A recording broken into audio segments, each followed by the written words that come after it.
ശബരിമലയിലേത് CPM നേതൃത്വത്തിന്റെ അറിവോടെ നടന്ന കൊള്ളയെന്നാണ് പ്രതിപക്ഷ നേതാവ് VD സതീശൻ ഇന്ന് കുറ്റപ്പെടുത്തിയത്. കവർച്ച ചെയ്ത സ്വർണം വിദേശത്തേക്ക് കടത്തിയെന്ന് രമേശ് ചെന്നിത്തല ആവർത്തിച്ചു. കൊള്ളയുടെ ചെറിയൊരു അംശം പോലും പുറത്തു വന്നിട്ടില്ല എന്നാണ് K സുധാകരൻ പ്രതികരിച്ചത്.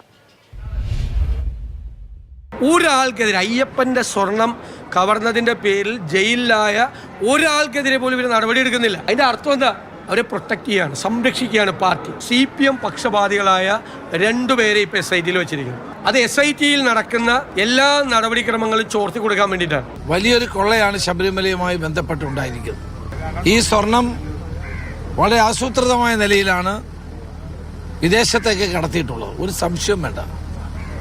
ആളുകളെ അറസ്റ്റ് ചെയ്തുകൊണ്ട് മാത്രമായില്ലല്ലോ. തൊണ്ടി മുതൽ കണ്ടെത്തണ്ടേ?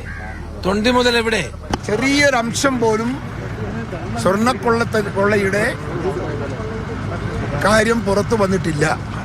ഇനിയും വരാനിരിക്കുന്നു ഒരുപാട്. പക്ഷെ അതിന് അന്വേഷണമില്ല എന്നുള്ളതാണ് ഏറ്റവും കുറ്റകരമായ അനാസ്ഥ. ഈ പോയതെത്രയാണ് പൈസ എന്ന് വല്ല അളവുണ്ടോ? അത് കിട്ടിയോ? എവിടെ കിട്ടി? കൊണ്ടുപോയവർ ആരാണെന്ന് കണ്ടെത്താൻ സാധിച്ചോ? രണ്ടാളെയല്ലേ കണ്ടത്.